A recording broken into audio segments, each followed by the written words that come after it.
ይህ የምፅዓቱ አዋጅ ነጋሪ አገልግሎት ወቅታዊና ዕለታዊ ወጎችን በማቅረብ ትንታኔ የምንሰጥበት የተለያዩ እንግዶችንም በመጋበዝ የምናቀርብበት መድረክ ነው። መረጃዎችን ያጠናከረ ይዞልን የሚመጣው ፓስተር አለማየሁ ነሙ ሲሆን ፕሮግራሙን የመራና መሰናዶውን ኤዲት በማድረግ ወደ እናንተ የሚያቀርበው ይልቃል አስራት ነው። መልካም ጊዜ። ሻሎም ሻሎም፣ ወደ ተከበራችሁ የምፅዓቱ አዋጅ ነጋሪ አድማጮቻችን እንዴት አመሻችሁ? ሰላም ለእናንተ ይሁን። እንግዲህ በድጋሚ ተገልጠናል።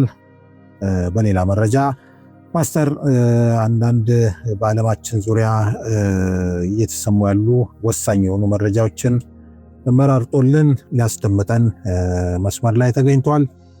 እነዚህ መረጃዎች ምንድናቸው የሚለውን እንግዲህ ኋላ ላይ ያስደምጠናል። እንግዲህ ይህንን መረጃ ስንሰማ በትኩረትና በማስተዋል እንዲሆን ከወዲሁ ማሳሰብ እንወዳለን። እንግዲህ መልካም ጊዜ እንደሚኖረን ተስፋ እናደርጋለን። ይልቃል አስራት ነኝ ከምፅዓቱ አዋጅ ነጋሪ አገልግሎት። ወደ አድማጮቻችን እንግዲህ ከቀኑ በኋላ በአዲስ መረጃ ብቅ ብለናል። መረጃ ያመለጣችሁ ወገኖች ካላችሁ የቀኑ ገባ ብላችሁ ቻናላችን ላይ መረጃውን ብታደምጡና ለሌሎች ደግሞ ብታጋሩ የአገልግሎታችን አጋር እንደሆናችሁ ይቆጠራልና ይህን እንድታደርጉ በጌታ ፍቅር እናሳስባለን። እንዲሁም ደግሞ ሰብስክራይብ ያላረጋችሁ በአጋጣሚ ይህን ቻናል እያደመጣችሁ ያላችሁ ወገኖች ይህንን ቻናል ሰብስክራይብ በማድረግ ላይክ በማድረግ ለሌሎች በማጋራት እንግዲህ የአገልግሎታችን አጋር እንድትሆኑ እንጠይቃለን። እንግዲህ መስመር ላይ ፓስተር አለማየሁ አለ። በመላው ዓለም እያደመጣችሁ ያላችሁ ወገኖች አስተያየታችሁን የምትሰጡን ሁሉ እግዚአብሔር አብዝቶ ይባርካችሁ እንላለን። ወደ መረጃችን ከማምራታችን በፊት ለፓስተር ሰላምታ ላቅርብና ዞልን የመጣውን መረጃ ያስደምጠናል። ሰላም ላንተ ይሁን ፓስተር፣ እንደምን አለ? እንደምን አለ ወንድም ይልቃል? እግዚአብሔር ይመስገን። እስኪ እንግዲህ ቀን ላይ መረጃ አቀብለን ነበረ። አሁን ደግሞ አዲስ መረጃ ይዛሃል፣ ለማጋራት ትችላለህ? እንግዲህ በዚህ በፋርስ ባህረ ሰላጤ ያለው ነገር ሊፈነዳ ባለፈውም እንዳልነው ቀናትና ሰዓታቶች ናቸው እየተጠበቁ ያሉት። እዚህ ጄኔቭ ላይ እየተደረገ የነበረው ድርድር እንደው ትንሽ የሰላም ፍንጭ ይሰጣል ተብሎ እየተጠበቀ ነበረ። ሰሞኑን ብዙ ሚዲያዎችም ይህንን ሊስማሙ ይችላሉ የሚል ነገር ተጠብቆ ነበረ። በተለይም ደግሞ ኢራን ካቀረበችው አካሄደችው የመለሳለስ ሁኔታ ውጤት ይታያል ተብሎ ታስቦ ነበረ። ነገር ግን ያ ውጤት ሊመጣ የሚችልበት ሁኔታ የለም። ምክንያቱም የነ እስራኤልና የነ አሜሪካ ፍላጎት ከዚህ በፊትም ለመጥቀስ እንደሞከር ነው ኢራን የምትመነው እስራኤል የምትፈልገው ሙሉ ለሙሉ የቦለስቲክ ሚሳኤል ማምረቱን እንድታቆምና ሙሉ ለሙሉ ማምረቻው እንዲዘጋ ነው። እንደገናማ የኒኩለሩ 450 ኪሎ ግራም ዩራኒየም ወይም ከአገልግሎት ውጭ እንዲሆን ወይም ደግሞ ወደ ሌላ ሀገር እንዲጓዝ ነው የሚፈለገው። ሌላው ለሐማስ ለሂዝቦላ የምትሰጠውን ወታደራዊና ኢኮኖሚያዊ ድጋፍ እንድታቆም ነው የሚፈለገው። ነገር ግን ይሄ ሊሆን የማይችልበት ሁኔታ እየተፈጠረ የጦር ዝግጅቱ ግን ደግሞ እየቀጠለ እየመጣ ነው ያለው። መጽሐፍ ቅዱሳዊም ማለት ነው።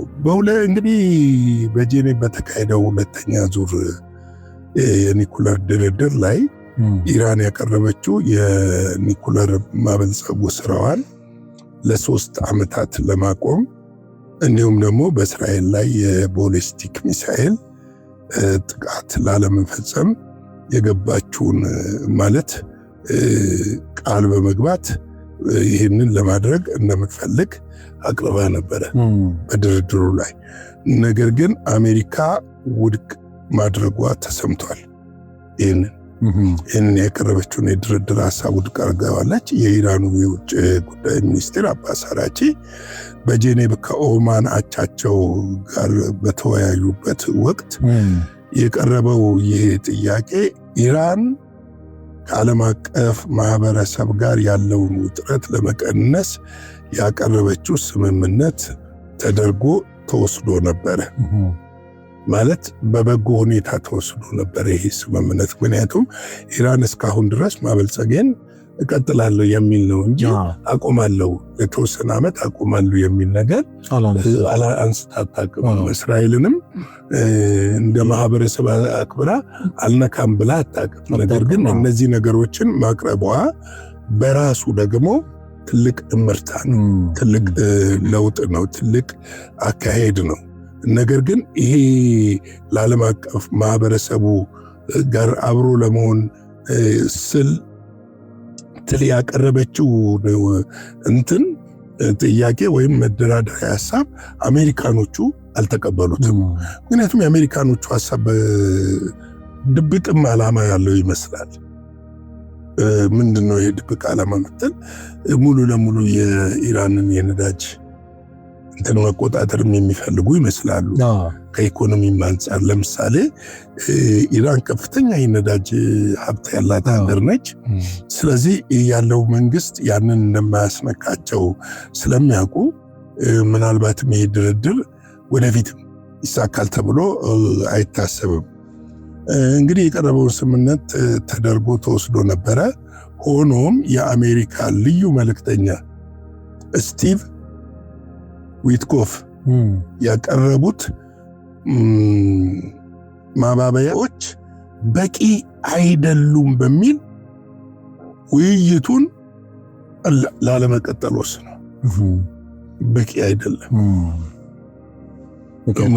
በቂ አይደለም ካሉ ውይይቱ አይቀጥልም ማለት ነው። በቂ አይደለም የሚል ነገር ውይይቱን ከመቀጠል መቆጠባቸው የተናገሩ ሲሆን የኢራን ኢንተርናሽናል ዘገባ ይህንን ዘግቦታል።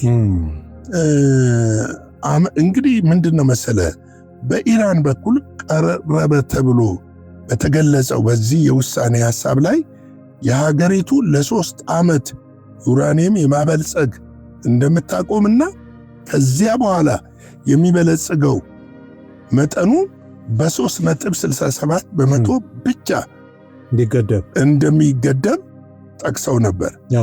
በተጨማሪም በጣም የሚገርም ነው። እስካሁን የበለጸገው ዩራኒየም በአሜሪካ ቁጥጥር ስር እንዲቀጥል ወይም ደግሞ ወደ 3ኛ ሀገር ወደ ሩሲያ እንዲዘዋወር ዝግጁ መሆናቸውን ገልጸው ነበረ። ባላስቲክ ሚሳኤል ጋርም በተያያዘ ኢራን ሚሳኤሎቹን ከመጠቀም እንድትቆጠብም ቀርቦ ነበረ። ነገር ግን አሜሪካና እስራኤል በዚህ ጉዳይ ላይ ከስምምነት ለመድረስ አልፈለጉም። ኢራንም የህልውና አደጋ ነው ትላለች። አሜሪካና እስራኤልም የህልውናችን አደጋ ነው። አሁን እኔ ምንድነው መሰለህ ኢራን በዚህ ልክ እስከዛሬ በተደረጉ ድርድር በእርግጥ ከኦባማ ጋር በነበረው ድርድር ታስታውሳለህ፣ ጥሩ ስምምነት ነበረ። እስከ 3 ምናምን ለማበልጸግና ለልማት ለመጠቀም ነበረ ስምምነት የነበረው። ኦባማ ጥሩ ሄደውበት ነበረ። ያንን ስምምነት ሙሉ ለሙሉ የኒኩለር ጣቢያዋን ማጥፋት ማውደም መንቀል አለባት ብለው ዶናልድ ትራምፕ በመጀመሪያ ዙር ምርጫቸው አፍርሰውት ነበር። ያ የፈረሰውን እንደገና አሁን በዛ መሃል በመፍረሱ መሃል ባይደን መጡ፣ ሌሎችም በዚህ 8 ዓመት ውስጥ ኢራን በእነዚህ በሁለቱ የዘመን ምርጫ ውስጥ ማለት ነው በባይደን ዘመን በባይደንም በትራምፕም ዘመን ኢራን ዩራኒየሙን እስከ 60 በመቶ ማበልጸግ ትችላለች። ከዚህ ብለና ኢራን ከፈለገች አሁን ላይ ኒኩለር መታጠቅ ትችላለች። ይህንን የትኛውም ሳይንቲስቶች ያረጋገጡ ነው። ከ5 እስከ 10 የሚደርሱ የኒኩለር አረሮችን መሸከም ማምረት ትችላለች። በቃ መታጠቅ ትችላለች። ባላስቲክ ሚሳይሎች አሏት አገር አቋራጭ እዛ ላይ መግጠም ትችላለች። ይህንን ትችላለች። ይህንን እየታወቀ አሁን ላይ የተፈለገው ነገር ምንድን ነው? አሁን ላይ እየተፈለገ ያለው ነገር የኢራንን ህልውና እንዲያከትም ማድረግ ነው። የአያቶላውን መንግስት እንዲያከትም ማድረግ ነው። የተፈለገው ይሄ ነው። ድርድር አይደለም። አሁን ለምሳሌ በዚህ መጠን በዚህ ልክ ኢራን ወርዳ ይሄ ታምር ነው። አዎ ታምር ነው። ኢራን ወርዳ በዚህ ልክ ልትስማማ አችልም። ስለዚህ ምንድነው አሁን የሚታየው ነገር? ቀጣይ ያለው ነገር ምንድነው? ወደ ጦርነቱ ግዴታ ነው ማለት ነው። እነሱም አሁን ለምሳሌ ነገ ተነገ ወዲያ ልናመጣው እንችላለን። ከእንግሊዝ ጋር በዳጎ ጋርሻ ደሴት ምክንያት አሜሪካ ከዛ የጦር ቤዝ እንዳትነሳ እንግሊዝ ከልክላለች። ዶናልድ ትራምፕ ደግሞ የለም እነሳለሁ ይላል። ምክንያቱም ያ የጦር ቤዝ ኢራቅን በደበደበችበት ጊዜ የተጠቀመችበት የጦር ቤዝ ነው። ለመቶ ለመመለስም ቀላል ነው። ምናልባትም አሁን ያሉት የጦር ተሸካሚ ጀልባው መርከቦቿ በሚሳይል ሊጠቁ ይችላሉ። ወይም ደግሞ ፈጣን በሚባሉ በእነዚህ ተዋጊ ጀልባዎች ሊጠቁ ይችላሉ። ያንን ለመከላከል የደሴቱ አማራጭ ያስፈልጋታል። እንግዲህ ጦርነቱ እንደማይቀር የምታውቀው ከላቲን አሜሪካ የተነሳው ጀነራል ምናምን ፎርድ ባለው መርከብ ተሸካሚ በግብፅና በምን አካባቢ ላይ ባለው ባህረ ሰላጤ አልጄ ምናምን እንደዚህ የምትባል ሰርጥ አካባቢ መልቁን እንደጣለ ታውቋል። ከዛ ለመነሳት ግን ይህም ሆኖ የአየር ክልል ማግኘት አለባቸው። የግድ የሳውዲን የአየር ክልል ማግኘት አለባቸው፣ ወይ የኳታርን የአየር ክልል ማግኘት አለባቸው፣ ወይ የኢራቅን የአየር ክልል ማግኘት አለባቸው። ግን ኢራቅ በአየር ክልል ላይ የሚያልፈውን ማንኛውንም መታለው ብላለች። በአየር ክልል የሚያልፈው ማንኛውንም ይገርማል። እና አሁን ይጠበቅ የነበረው ስምምነቱ ነው። ለዚህ ስምምነት ነው 10 ቀን ሰጥተው የነበሩት ዶናልድ ትራምፕ። ስምምነቱ ግን አልሆነም። በትናንትናው መግለጫቸው አልሆነም። ከዚህ ደግሞ ባነሳ ኢራን ሙሉ ለሙሉ የኒኩለር ፕሮግራሟን አትሰርዝም። ይገርማል። የሚገርም ግን አንድ ነገር እዚህ ጋር ላንሳለ። ይህንን የኒኩለር ቴክኖሎጂ ኢራን ከየት ያገኘች ይመስላል?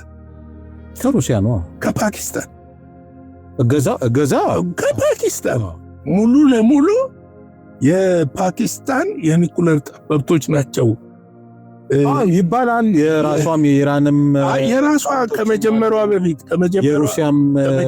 በፊት የራሷን ጠበብቶች እንድታበቃ ያደረገውና ይህንን ውስጥ ለውስጥ ታግዝ የነበረው ፓኪስታን ነች። ፓኪስታን ደግሞ የማወዳጅ ነች፣ የአሜሪካ ወዳጅ ነች። ግን እዚህ ጋር እውነታው እንደው ለመፈተሽ የአሁኑ የፓኪስታን አመራር አሜሪካን ጋር እንደው ቢወዳጅም ከዛ በፊት የነበሩት ግን ከአሜሪካን ጋር በጣም ጭድና ናጫ ነበሩ። ባለፈው ከስልጣን የለቀቀው ሰውዬ እኮ ጀነራሉ ይታወቃል። በሱ ዘመነ መንግስት ሊሆን ይችላል። አይ ከሱ በፊት ነው ለነገሩ የሆነው።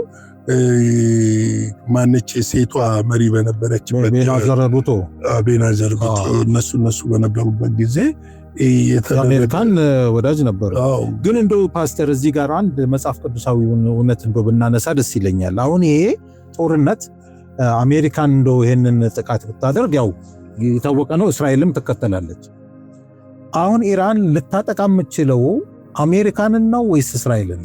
እስራኤልን ነው የምታጠቃው። ስለዚህ አሁን ከኢራን በስተጀርባ ደግሞ ያሉ ሀያላን መንግስታት አሉ። እነሱ ደግሞ አሰላለፋቸውን ግድ ነው እዛው ነው ያሉት እኮ የጦር መርከባቸውን ልከው እዛው ሆርሙዝ ሰርጥ ነው ያሉት ነው ልል የፈለኩት። አሁን ሕዝቅኤል 38 እና 39 በትክክል በአይናችን ልናየው ነው ማለት ነው። እሱም የማይቀር እኮ ነው። ምንም ማረከው ምንም አሁን ድርድሩ እንዳይሳካ የሚያደርጉ ነገሮች እኮ ለጦርነት የሚጋብዙ የሚያመቻቹ ነገሮች ናቸው። ገብቷል። ስለዚህ የዚህ ድርድር ተጠብቆ የነበረው ይሄ ሁለተኛው ዙር ነበረ። ወደ ስምምነት ይመጣበታል የተባለው በዚህ ርቀት ኢራን መጣለች። ነገር ግን እነ አሜሪካና እስራኤል አሁንም የሚፈልጉት ነገር ይሄን የኒኩለር የሚሳኤል ምናምኑ ማጥፋት ቅድም እንዳልኩ ለሂዝቦላ ለሃውቲ ለሐማስ የምታደርገውን ወታደራዊ ድጋፍ ኢኮኖሚያዊ ድጋፍ ማቆም እንደዚህ ነው እየተፈለገ ያለው። ግን እሱ አይሆንም። አሁን እኮ ለምመሰል አሁን አሳቻ ሰዓት ነው። አንደኛ አሜሪካ ወዳጆቿን ተለያይታለች እያጣች በተለይ የአውሮፓ ህብረትን ተለያይታለች። አሁን ለነ ሩሲያ ከኢራን ጀርባ ሆኖ ለነ ቻይና እስራኤልን መውረድ አሁን በጣም ኢዚ ይሆንላቸዋል ማለት ነው ለማጥቃት ማለት ነው። ስለዚህ በትክክል ይሄ ትንቢታዊ ቃል ሊፈጸም እንግዲህ ጫፍ ላይ ደርሷል የሚል ግምት አለ ማለት ነው። ግዴታ ነው እንዲፈጸም ግዴታ ነው። አሁን ያለው እኮ የመካከለኛው ምስራቅ የጦር ዝግጅቶቹን ሁሉ ብትገመግማቸው እኮ ለዚህ ጦርነት እየተዘጋጀ ነው ያለው። ኢቭን እኮ ቀይ ባህርን ሊነካል ጦርነት ይነካል። ኢቭን ቀይ ባህርን ሊነካል እና ቀላል አይደለም ይሄ ጦር ዝግጅቱ እና በቀላሉም ደግሞ የሚታለፍም አይደለም። አሁን ምንድነው አሜሪካ ሰዓት እየቆጠረች ነው ያለችው። አሳቻ ጊዜ እየጠበቀች ነው ያለችው። እንደውም በድርድሩ ወቅት ይፈጠራል ተብሎ ተፈርቶ ነበረ ጥቃት ይፈጸማል ተብሎ እንደባለፈው። ነገር ግን ይሄንን አሁን የአሜሪካ ጀነራሎችም የጦርነቱ እንደማይቀር የኢራን ጀነራሎችም ራሳቸው የእስራኤልም አመራሮች እኮ ጦርነቱ እንደማይቀር እየተናገሩ ነው ያሉት። ስለዚህ መናገራቸው ደግሞ ቀላል አይምሰልህ አይደለም። ስለዚህ ምንድነው መሰለ ነገሮች እንዴት በፍጥነት እየሄዱ እንደሆነ እያየናቸው በጣም በፍጥነት እየሄዱ ናቸው። ከዚህ ሁሉ ያስደነቀኝ ደግሞ በዚህ ወቅት ብዙ ጊዜ ታውቃለህ ከአሜሪካ ጀርባ አውሮፓውያኖች አሉ። በአንድ ድምፅ ነበረ ሁሉ ነገር በትንቱም መውጣቱ ደግሞ ያኛው በጣም ይህ አይነት ስትራቴጂክ ገብቷል። ዓለምን ለማተራመስ ሰይጣን እየሄደበት ያለበት መንገድ እና በጣም ከባድ ነው። ጨዋታውን ተመቀው ነው። እግዚአብሔር እንግዲህ በዚህ ውስጥ እኛን ይርዳን፣ ጸጋውን ምሕረት ቸርነቱን ያብዛልን። እንግዲህ ቀን ሰዓቱ ደርሷል፣ ቀኑ ደርሷል። ሊነፋ መለከት ሕዝብ ይጠራል። ካለበት በፍጥነት ተሰብስበን ልንቆም በጌታ ፊት ይህን መዝሙር ጋብዣችኋለሁ። የጌታ ሰላም ጸጋ ከሁላችን ጋር ይሁን። ሻሎም። እግዚአብሔር አብስቶ ይባርክ ፓስተር። በጣም በጣም የሚገርም ነው። በቃ መጽሐፍ ቅዱስ የሚስተው አንድም ነገር የለም። እግዚአብሔር ቃል በትክክል ሰዓቱንና ጊዜውን እየጠበቀ እየሆነ ነው ያለው። እንግዲህ አይናችን ስር በርካታ እንግዲህ አይናችን ገልጠን ብቻ ማየት ነው እኮ ከኛ የሚጠበቀው። በርካታ ትንቢታዊ ክስተቶች እየተፈጸሙ ነው ያሉት። በተለይ ደግሞ ጌታ ኢየሱስ የተናገራት አንድ ትንቢት አለች። ታስታውስ እንደሆነ ፓስተር ኢየሩሳሌም በተከበበች ጊዜ አይደለም ይለው ኢየሩሳሌም በተከበበች ጊዜ ያን ጊዜ ነው የክርስቶስ ኢየሱስ መምጣት ዋዜማ እንደሆነ እንድናስተውል ጌታ የዛሬ 2000 ዓመት የነገረንና አሁን ይሄ በተግባር በአይናችን እያየን ያለ ነው። እንግዲህ አይናችንን ብንጨፍንም ጆሮአችን ይሰማል። ስለዚህ ከዚህ ማምለጥ የሚቻልበት መንገድ የለምና ባካችሁን እንንቃ፣ እንዘጋጅ የሚል መልእክት አሁንም እናስተጋባለን።